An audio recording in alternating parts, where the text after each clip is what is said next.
न्यायालय किती दिवसांची कोठडी खरातला सुनावतंय ते बघणं सुद्धा अतिशय महत्त्वाचं ठरणार आहे। एकीकडे अशोक खरातला न्यायालयामध्ये हजर करण्यात आलेला आहे, तर दुसरीकडे तृप्ती देसाई न्यायालयाच्या बाहेर आक्रमक झालेल्या आहेत। तृप्ती देसाई यांना न्यायालयाच्या बाहेरच पोलिसांनी अडवलेलं आहे। मात्र पोलिसांच्या तपासावर सुद्धा काही अंशी तृप्ती देसाई यांनी संशय व्यक्त केलेला आहे, शंका उपस्थित केल्या आहेत। पुन्हा एकदा जाऊयात नाशिकला, आपले प्रतिनिधी सागर गायकवाड आपल्या सोबत आहेत। सागर,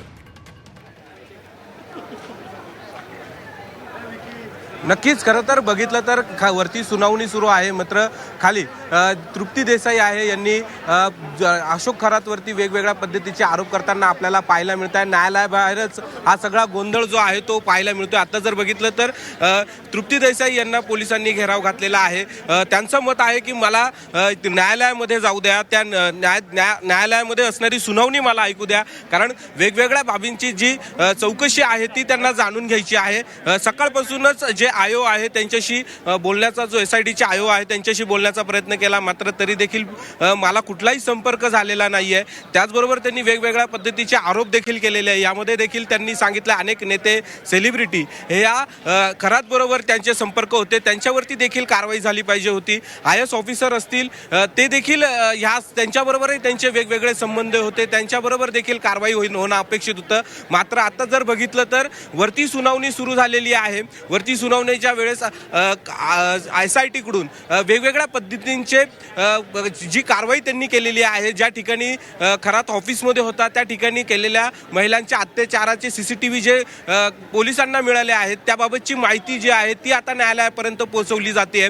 त्याचबरोबर त्याचे बेनामी जी संपत्ती आहे, त्याचबरोबर ती महिलांवर केलेले अत्याचार, या सगळ्या बाबींची जी चौकशी आहे ती केल्यानंतरची जी माहिती जी आहे ती न्यायालयासमोर मांडली जात आहे। त्याचबरोबर खरातची ज्यावेळी घरझडती घेण्यात आलेली होती त्यावेळी देखील 2 लॅपटॉप जे आहेत ते खरातकडे सापडलेले होते, त्याची देखील तपासणी जी आहे ती पोलिसांनी केलेली होती। त्या बाबीची देखील माहिती जी आहे ती न्यायालयासमोर देण्यात येत आहे। खरं तर या दृश्यांमध्ये जर बघितलं तर पोलिसांचा मोठा सागर, तुम्हाला थोडंसं थांबवतोय। कोर्टातून एक अतिशय महत्त्वाची बातमी समोर येते।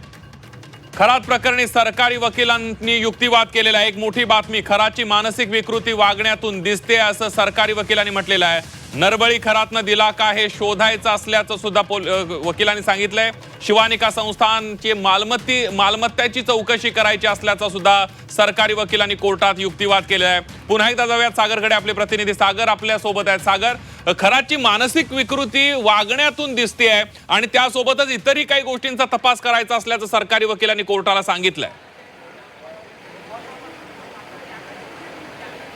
नक्कीच खरं तर 6 दिवसापासून पोलिसांकडे या खरातची जी आहे कस्टडी होती, त्यावेळी चौकशीच्या वेळेमध्ये वेगवेगळ्या बाबी ज्या आहेत तो समोर ज्यावेळी देण्याचा प्रयत्न जो आहे तो करत होता। खरं तर पोलीस ज्यावेळेस युनिट 1 कडे म्हणजे क्राईम ब्रांचकडे याचा तपास सुरू होता त्यावेळेस पोलीस वेगवेगळ्या बाजूने या सगळ्यांचा तपास जो आहे तो करत होता। त्यावेळी पोलिसांना सहकार्य करत नव्हता, माहिती व्यवस्थित देत नव्हता। त्याचबरोबर जे व्हिडिओ जे सोशल मीडियावरती व्हायरल झालेले होते, जे 100 पेक्षा जास्त व्हिडिओ जे बरामद झालेले होते त्याबद्दलची माहिती ज्यावेळी खरातला विचारण्यात आलेली होती, मात्र त्याबद्दलही कुठली माहिती जो आहे तो खरात देत नव्हता। यामुळे हा सगळा संशय जो आहे तो खरातवरती अजून दृढ होत होता। आता जर बघितलं तर खरातची जी चौकशी जी आहे ती करताना अनेक प्रश्नचिन्ह उपस्थित झालेले होते। त्यानंतर SITची स्थापना झाली, SITने देखील अशाच पद्धतीचे प्रश्न जे आहेत ते खरातला विचारलेले होते। पोलीस ज्यावेळी खाकी दाखवल्यानंतरच त्या अशोक खरातने वेगवेगळ्या पैलूंची जी आहे ती माहिती द्यायला सुरुवात केली। त्यामुळे त्याची जी बोलण्याची पद्धत होती त्यावरून त्याची विकृती जी आहे ती पोलिसांना समजत होती आणि याचमुळे सागर, तुला थोडंसं थांबवतो। एक महत्त्वाची बातमी येते, लॅपटॉप त्याचबरोबर सिल्वर मॅकबॉक आणि 6 लाख रुपये सापडलेले आहेत। बंदूक आणि गोळ्या अधिकृत लायसन्स असल्याचं सुद्धा वकिलांनी कोर्टात सांगितलंय। खरातच्या वकील भाटे यांनी हा युक्तिवाद केलेला आहे। पेन ड्राईव्ह बद्दल काही बोललं जात नाही अशी सुद्धा माहिती समोर येते। लॅपटॉप, सिल्वर मॅकबुक आणि 6 लाख रुपये सुद्धा सापडलेत। बंदूक आणि गोळ्या अधिकृत लायसन्सद्वारे असल्याचं खरातच्या वकिलांनी कोर्टात सांगितलंय। खरातचे वकील भाटे यांनी कोर्टामध्ये युक्तिवाद केलेला आहे। पुन्हा एकदा जाऊयात नाशिकला, सागर आपल्या सोबत आहे। सागर, आपण बघतोय खरातच्या वकिलांनी सुद्धा युक्तिवाद केलेला आहे। जे बंदूक सापडली, ज्या गोळ्या सापडलेल्या आहेत या सगळ्या लायसन्सच्या आहेत आणि इतर सुद्धा युक्तिवाद करण्यात आलाय?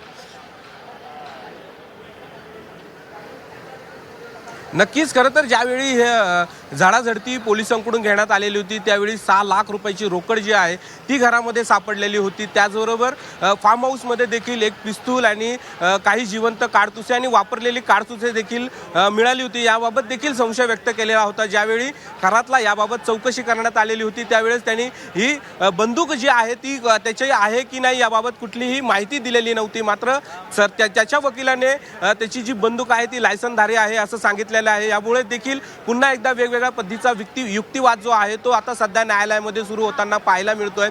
लॅपटॉपमध्ये देखील अनेक प्रकारची माहिती असल्याचं सरकारी वकिलांनी जसं सांगितलं त्याबद्दलचे व्हिडिओ देखील मोठ्या प्रमाणात असल्याचं देखील सरकारच्या वकिलांकडून सांगण्यात येत आहे. त्याचबरोबर मात्र आता जरी बघितलं तरी पेनड्राईव्ह जो पोलिसांकडे हस्तगत करण्यात आलेला आहे त्याबाबतची अजून माहिती जी आहे ती न्यायालयापर्यंत पोहोचवली नाही. अजून युक्तिवादाला सुरुवात झालेली आहे. दोन्ही पक्षाचे वकील जे आहेत ते न्यायालयासमोर आपली बाजू मांडतायत. आता हळूहळू न्यायालयासमोर हे दोन्ही पक्षातले वकील जे आहेत ती माहिती देतील आणि पुढे नेमकी काय होतं ते पाहणं आता महत्त्वाचं आहे. अग्निसागर, या सगळ्यामध्ये सरकारी वकिलांनी जो युक्तिवाद केलेला आहे या सगळ्या चौकशीमध्ये खरात हा मानसिक विकृत असल्याचं त्याच्या वागण्यातून वाटत असल्याचं वकिलांनी सांगितलेलं आहे कोर्टात. त्याबद्दल काय सांगाल? नक्कीच. कारण हा जो प्रकार आहे अनेक व्हिडिओ जे व्हायरल झालेले आहेत या व्हिडिओमध्ये ज्या पद्धतीने आपण जर बघितलं तर ज्या महिला होत्या त्यांना वेगवेगळ्या पद्धतीने बोलून त्यांच्याबरोबर त्यांना वेगवेगळ्या पद्धतीचं रासायनिक औषध पाजून ह्या सगळ्या गोष्टी करून त्याच्यावर लैंगिक अत्याचार करतानाचं हे जे व्हिडिओ आहे ते आपल्यासमोर आलेले होते. आणि त्यामध्ये देखील हा जो अशोक खरात आहे हा हेतू पुरस्कार करतानाची जी ज्या व्हिडिओमध्ये सगळं दिसत होता यामुळे त्याची मानसिक प्रकृती कशी आहे याबाबत देखील आपल्याला समजून येत होतं. कारण ह्या सगळ्या ज्या गोष्टी आहेत त्या हेतू पुरस्कार आणि लैंगिक अत्याचाराच्या दृष्टिकोनातून करताना दिसत होतं. म्हणून या वकिलांनी देखील याबाबत न्यायालयाला त्याची मानसिकता कशा पद्धतीने होती ते सांगण्याचा प्रयत्न केलेला आहे. कारण एक घटना नाही तर अनेक अशा घटना ज्या आहेत त्या या अशोक खरातांनी केलेल्या आहेत. त्यामुळे याची जी अशोक खराची ती जी विकृती आहे ती या त्याच्या वागण्यातून त्याच्या बोलण्यातून जाणवू लागलेली होती. कारण